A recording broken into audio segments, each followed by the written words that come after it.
Bharatiya Janata party को फर्क पड़ा है किसान आंदोलन के जरिए, उसको थोड़ा सा समझ लीजिए। पूरी तरीके से पंजाब के अंदर भारतीय जनता पार्टी का सुपड़ा साफ हो गया है। गुरदासपुर जो सनी देओल का संसदीय क्षेत्र है, 2.5 किलो का हाथ और 2.5 सीट भी निकालना सनी देओल के लिए गुरदासपुर में मुश्किल हो गया नगर निगम के चुनाव में। तो जिस तरीके से किसानों ने पंजाब में भारतीय जनता पार्टी का सुपड़ा साफ किया है नगर निगम चुनाव में, तो क्या आने वाले समय में बंगाल में भी यही असर कायम रहेगा? और जिस तरीके से राकेश टिकैत ने साफ तौर पे आह्वान कर दिया है कि अब किसान पंचायतें बंगाल में भी होंगी और बंगाल चुनाव में भी भारतीय जनता पार्टी को करारी शिकस्त दी जाएगी। तो इसी मुद्दे को लेकर किसानों से बात करने के लिए आए हैं हम। ये देखिए बहुत सारे किसान हमारे साथ खड़े हैं, इनकी राय क्या है, क्या जो गुस्सा है किसानों का वो कायम रहेगा चुनाव तक कि वो भी आने वाले समय में हिंदू मुस्लिम में बढ़ जाएगा? क्या कहेंगे इनको? नहीं, ये तो किसान का मसला है और किसान के मसले पे ही है। आगे आने वाले चुनाव में बीजेपी का कोई भी विधायक हो, एमपी हो, उसे गाँव में नहीं घुसने देंगे। इसका जवाब मोहर से देंगे। देखिए सवाल ये है कि जिस तरीके से पंजाब के लोगों ने एकता दिखाई और बीजेपी का सुपड़ा साफ कर दिया, तो उत्तर प्रदेश में भी यही होगा कि आप लोग फिर से हिंदू मुस्लिम में? जिला सहारनपुर है, सहारनपुर में भी यही होगा, मुजफ्फरनगर में भी यही होगा, पूरे उत्तर प्रदेश में भी होगा।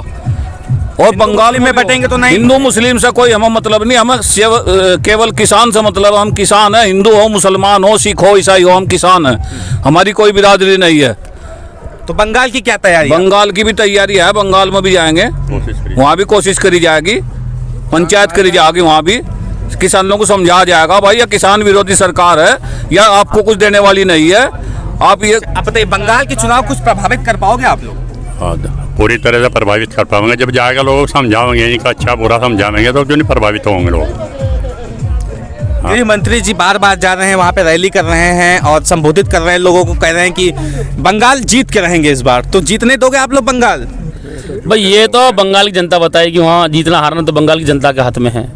बंगाल की जनता किसान तो पूरे देश में है ना, चाहे अब ऐसा ना चुनाव बंगाल में है ना, अभी जहाँ पोलिंग होगा वही जनता तो बताएगी हाँ जीतना हारना है। तो वहाँ भी है तो किसान वहाँ पे, तो किसान वहाँ का जवाब दे देगा ना। भाई लोगों के पास क्या है, लोगों के पास ईवीएम है।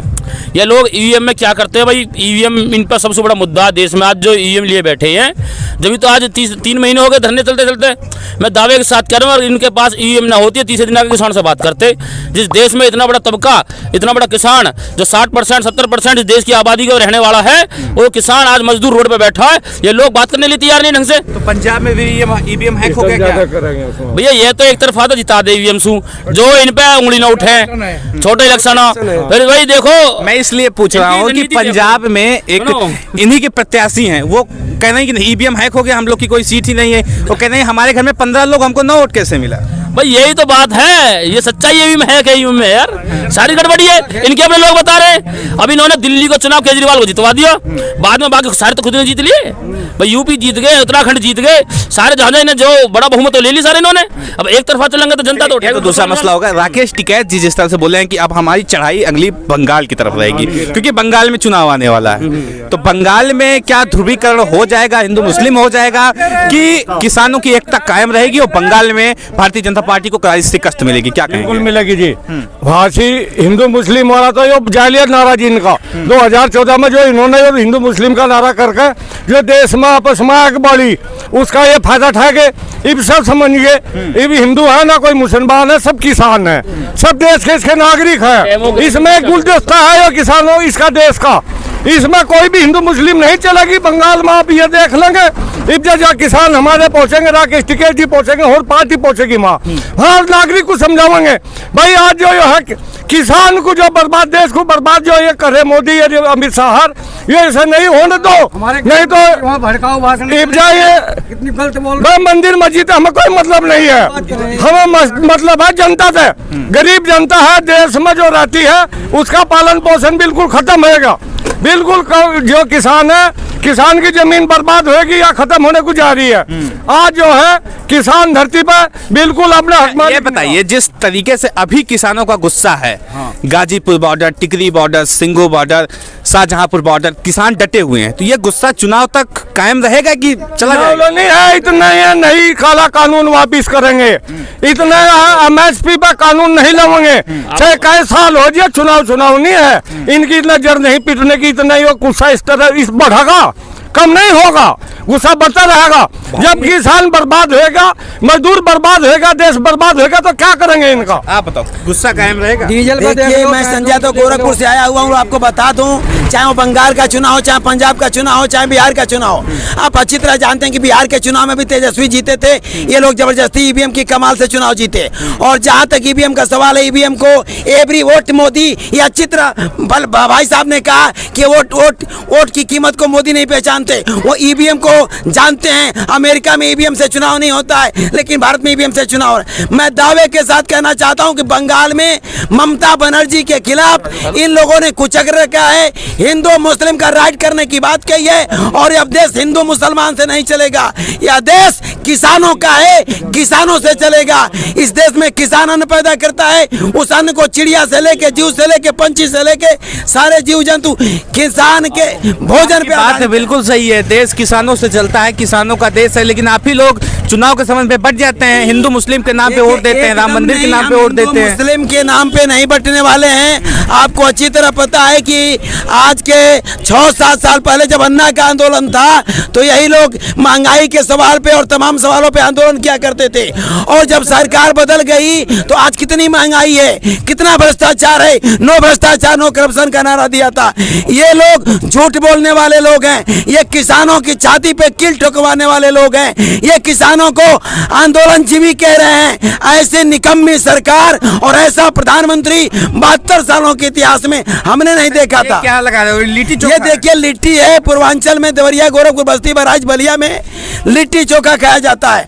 आप अच्छी तरह जानते हैं कि मैं गोरखपुर से आया हूँ, मेरा नाम संजय यादव है। मैं ये कह रहा हूँ कि देश के क्यों लगाए हो आप? इसलिए लगाया हूँ कि देश के किसान का अन्न धीरू भाई अंबानी के, अडानी के उसमें बंद करना चाहते हैं, ये जेवर बनाना चाहते हैं। यदि देश का किसान 1920 रुपया किलो अनाज बिकता है, MSP रेट तय करते हैं और लागू होता है, वो 1600 में बिक जाता है, व्यापारी आके खरीद लेता है। हमारा अभी धान में 2 लाख रुपए का घाटा हुआ, वो 1200 रुपये का बिका। तो इस देश के किसान को MSP लागू नहीं करेंगे, कृषि कानून वापस नहीं करेंगे, तो हम लोग जाने वाले नहीं हैं। और ये गेहूं की लिट्टी से बना हुआ अन्न तिजोरी में कैद करना चाहते हैं, बड़े बड़े उद्योगपतियों के घरानों में बंद करना चाहते हैं, कॉन्ट्रैक्ट खेती के बल पे किसानों को मजदूर बनाना चाहते हैं, इसलिए हम लड़ना चाहते हैं। हमारे गृह मंत्री जो है जहाँ है वहाँ बंगाल में बेर भाग रहे हैं, कितने भड़का हुआ भाषण दे रहे हैं, जो कितने मरे हैं उनका बदला लेंगे, हमारी सरकार आवे, ये किस किस तो बदला लेंगे। यहाँ तो इन्होंने यूपी में तो इन्होंने कर ही लिया अपना काम, ऐसे धोखा उन्हें देंगे। सवाल मेरा यही है कि ये जो गुस्सा किसानों का है, ये काबिज रहेगा कि हिंदू मुस्लिम में बट जाओगे? फिर आप गृह मंत्री का गुस्सा देखो कितना आता है उसे, कैसा उछल के छाती में हाथ मारे कि हम दीदी बस सारे बदले लेंगे, दीदी सिमट जाओ। ये तो ये करवा रहे हैं बीजेपी वाले, ये इन्होंने बंगाल की क्या तैयारी है? और वहाँ भी यही दाव चला। बंगाल की क्या तैयारी? बंगाल में बीजेपी नहीं आवेगी, ये हमारा दावा सुपड़ा साफ होना है इनका।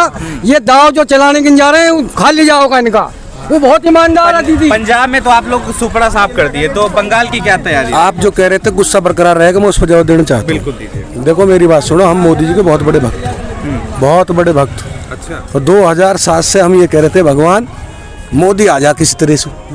इन्होंने वो जो आईना जो दिखाया था ना, वो इतना बड़ा दिखाया था, तो उसमें सारी समस्या खत्म हो रही थी। अच्छा। जिस प्रकार रावण साधु का वेश धर के आया था और सीता जी उनके छल में आ गई, उसी प्रकार हम आ गए। जो 26 तारीख में इन्होंने घटना घटाई, जो षड्यंत्र किसानों के खिलाफ रचा, पहली बार 72 साल में ऐसा हुआ कि किसानों के खिलाफ भी षड्यंत्र रचे जाने लगे इस देश में। तब से हमारा मन डाइवर्ट हो गया और ये गुस्सा अब वापस नहीं आएगा, प्यार में नहीं बदलेगा। ये हमारे दिल को इतनी ठेस लगी है, इतनी ठेस पहुंचाई है इन्होंने, बेजुल्म ठेस पहुंचाई है, हम बयां नहीं कर सकते। इन्होंने वो बहुत बड़ा तो गलत नहीं होगा, कल फिर वही हिंदू मुस्लिम की हांडी चढ़ाई हिंदू जाए मुस्लिम और नहीं। सारे मुद्दे गायब, किसानों का कोई मुद्दा हिंदू गायब, मुस्लिम नहीं। बेरोजगारी का मुद्दा कोई गायब, हिंदू मुस्लिम महंगाई नहीं का होगा। मुद्दा गायब। कोई हिंदू मुस्लिम होने का मतलब ही नहीं है, सब समझ चुके हैं। इनका जो एक वो प्रोपगंडा चलाया इन्होंने, इन पे हिंदू मुस्लिम की राजनीति और कुछ नहीं है, सब कुछ समझ में आ गया।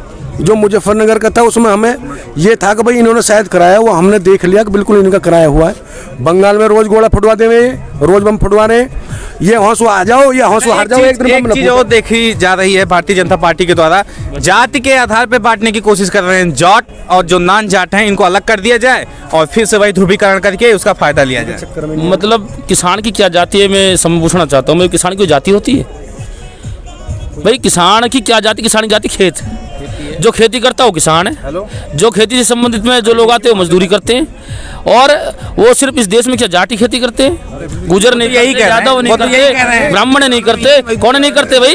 लगातार सरकार यही कह रही है जाटों का आंदोलन नहीं है। किसान की कोई जाति नहीं है, सिर्फ किसानों का आंदोलन है। सरकार तो पहले दिन से लगाई पड़ी है। पहले धर्म के नाम पे बोला सरकार ने, भाई तो खालिस्तानियों का आंदोलन है, पंजाब का आंदोलन है, फिर ये हरियाणा पे आ गए, फिर अब इन्हें धर्म की राजनीति ना कर पाए तो ये फिर इन्होंने देशद्रोह वाला काम करा। इन्होंने 26 जनवरी पर झंडा लहरा के इन्होंने, इनका जो था बंदा वो जो पकड़ा गया दीप सिद्धू, वो फिर उन्होंने देश विरोधी बातें करी। देखो जी देश विरोध में क्या हो रहा है, क्या हो रहा है।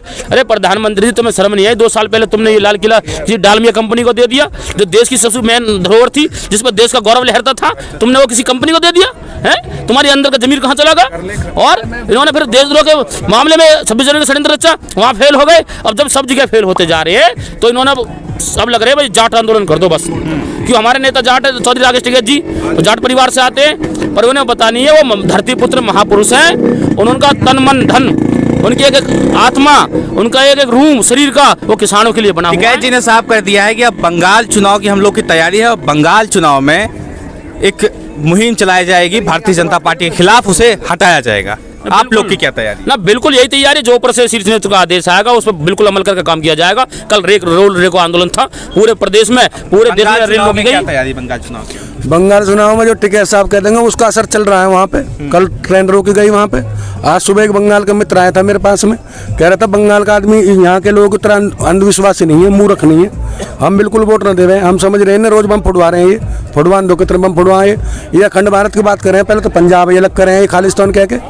हमारा बड़ा भाई है पंजाब, कैसे अलग हो जाएगा? कितने खालिस्तानी बताओ उनने, हमें पता हो ना खालिस्तानी हमारे भाई हैं, वो कौन है? जब तक 2 महीने तक वहाँ बैठ रहे पंजाब में, जब खालिस्तानी नहीं थे, जब दिल्ली की तरफ बढ़े, जब खालिस्तानी बना दिया इनने, और फिर 2 संगठन बुला करके उन पर खालिस्तानी नारे लगवाए। पंजाब ने तो अपना गुस्सा दिखा दिया, साफ कर दिया बिल्कुल पंजाब से भारतीय जनता पार्टी को। आप लोग भी यही गुस्सा कायम रहेगा आप लोग का? सब दिखाएंगे, सब दिखाएंगे, किसी को गुस्सा कम नहीं होगा। गलती में आ गए पहले। उत्तर प्रदेश में बता देंगे 2022 में 2022 में इन्होंने इंतजाम कर दिया योगी अपने मुख्यमंत्री का। कितनी सीट रहेगी? सीट अरे सीट 50 ही पकड़ लीजिए। उत्तर प्रदेश में 4 से 3 सीट है, 50 पहुंच लीजिए, बहुत बड़ी बात है। जो चुनाव जिताने की चाणक्य ने वहां भी तो सरकार बनाई मुंबई में, एक दिन के लिए मुख्यमंत्री बना, रात रात में सुबह से सरकार गिर गई। महाराष्ट्र में यही तो हुआ भाई, मुख्यमंत्री शपथ भी तुमने दिलवा दी उसे, पवार के भतीजे को। फिर तुम्हारी सरकार कहाँ चलेगी भाई? कहाँ चलेगा? तुमने हर जगह तुम ऐसे जोर लगाते हो, विधायकों का खरीदते हो पूरा, कभी आईडी का जोर, कभी सीबीआई का जोर, कभी पैसे का जोर, मतलब थोड़ा मोड़ी तुम ही कर रहे हो। एक चीज थोड़ा सा समझाइए, जिस तरीके से उत्तर प्रदेश की बात कर रहे हो आप, वहाँ पे सपा है, बसपा है, कांग्रेस है, 2-3 नए संगठन और आ गए हैं, भीम आर्मी करके, दलितों के बहुत सारे संगठन हैं, तो आप लोग इसमें बट तो नहीं जाओगे? पता लगा आप सब लोग इसमें बट गए, IMM आ गया और भारतीय जनता पार्टी फिर से सत्ता में आ गई। इस बार कोई नहीं बटेगा। हमारा पूरी जो पश्चिमी उत्तर प्रदेश में 125 के करीब सीटें हैं जो प्रभावित होती हैं। और पहले यहाँ हिंदू मुस्लिम का इन्होंने समीकरण चलाया था जिसमें ये पास हो गए थे बीजेपी वाले, अब वो समीकरण इनका टूट चुका है। यहाँ हिंदू मुस्लिम में इतनी एकता है, आज भाईचारा है, आज सभी किसान भाई मिलकर कंधे से कंधा लगा खड़े हैं। 125 सीटों का सीधा सीधा इफेक्ट ये है, यहाँ पे ये 25 सीटें निकाल पाएंगे, दाव के साथ कह रहा हूँ मैं। तो देखिए, जो किसानों का गुस्सा है वो काबिज है और ये गुस्सा पंजाब के चुनाव में बाखूबी दिखाई भी पड़ा है। अब अगली तैयारी इन लोग की बंगाल की चुनाव की है और आने वाले समय में क्या होगा, ये गुस्सा किसानों का कायम रहेगा कि नहीं, ये सबसे बड़ा सवाल है। बाकी आपकी राय क्या है इस वीडियो को देखने के बाद कमेंट बॉक्स में बताएं। साथ ही साथ चैनल को सब्सक्राइब करें। मिलते हैं इसी तरह किसी और खबर के साथ, तब तक के लिए